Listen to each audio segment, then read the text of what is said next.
Great pass from Caitlin Clark. Head up. Just the velocity. Catch it. Put it in. Hey Hoops fans, Caitlin Clark is making waves in the WNBA, shattering records left and right with the Indiana Fever. But here's the million-dollar question. Is her stellar performance enough to turn the Fever's fortunes around? This is what they came for. Oh my goodness, it never gets old. Let's break down why Clark's rookie season is making headlines, why it might not be the magic fix, and what this means for the Fever's playoff hopes. But before we dive in, make sure to hit that subscribe button and ring the bell. This helps us bring more content to awesome viewers like you. Let's get to it.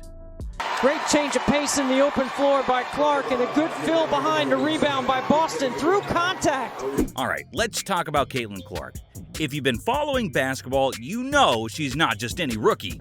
Clark's journey from Iowa to the WNBA has been nothing short of spectacular. At Iowa, she was a scoring machine, breaking the NCAA Division I all-time scoring record. Clark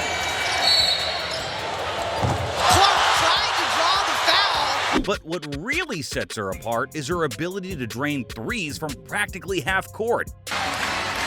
And a legendary career adds another page in the legend. Clark's transition to the WNBA has been smoother than butter on a hot pan. She's already set the record for most points and assists by a rookie in WNBA history.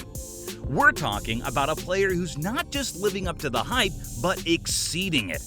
Her logo threes, no-look passes, and court vision have made her must-see TV. By Caitlin Clark to recognize two bigs, and Melissa Smith sees that she has a wide open lane to the bucket. Now, let's zoom out and look at the Indiana Fever. This is a team that's been struggling to find its identity since Tamika Catchings retired. They've missed the playoffs for 6 straight seasons, and the pressure is on to turn things around. The Fever have had their fair share of challenges. They've struggled with consistency, often following up big wins with disappointing losses. Their defense has been shaky, ranking near the bottom of the league in defensive rating. Outside of Clark, they've lacked reliable scoring options, putting too much pressure on their rookie star. By Clark right here. She comes into this action and then sees a wide open lane. What a nice finish. Enter Caitlin Clark. Her arrival has been like a shot of adrenaline for the Fever. Let's look at some numbers. Clark is averaging over 20 points and 8 assists per game, leading all rookies in both categories. She's already broken the rookie record for three-pointers made in a season. Clark has space. She's going to let it fly, and she's going to connect. The Fever's attendance has skyrocketed, with sellouts becoming the norm rather than the exception. But here's the catch. Basketball is a team sport, and one player, no matter how talented, can't do it all alone. Despite Clark's heroics, the Fever are struggling to climb the standings. Why?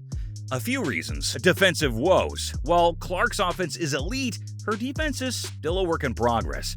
The team as a whole needs to step up on this end. Lack of veteran leadership. The Fever are one of the youngest teams in the league, and that inexperience shows in close games. Inconsistent supporting cast. Clark needs help. On nights when her shot isn't falling, the Fever struggle to find alternative scoring options. Let's talk about the elephant in the room, the level of competition in the WNBA. Teams like the Las Vegas Aces, New York Liberty, and Connecticut Sun are stacked with all-stars and have years of chemistry. The Fever, even with Clark, are playing catch-up.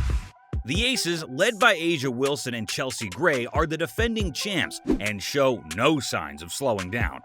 The Liberty, with their super team of Brianna Stewart, Jonquel Jones, and Sabrina Ionescu, are a force to be reckoned with. How can the Fever compete with these juggernauts? So what does this all mean for Caitlin Clark and the Indiana Fever? Here's the reality check. Clark is a generational talent, but she can't save the Fever single-handedly. The team needs time to build around her, develop chemistry, and add complementary pieces. While a playoff push isn't impossible, it's an uphill battle against more established teams. But it's not all doom and gloom. Clark's presence has energized the franchise, attracted new fans, and given the Fever a cornerstone to build around for years to come. Caitlin Clark's rookie season is one for the history books, but it might not be enough to vault the Fever into championship contention just yet. The future is bright, but patience is key. Rome wasn't built in a day, and neither are WNBA champions. What do you think? Can Caitlin Clark lead the Fever to a surprise playoff run, or is this a rebuilding year? Let us know in the comments. Don't forget to like and subscribe for more WNBA content. Thanks for watching, and we'll see you in the next one.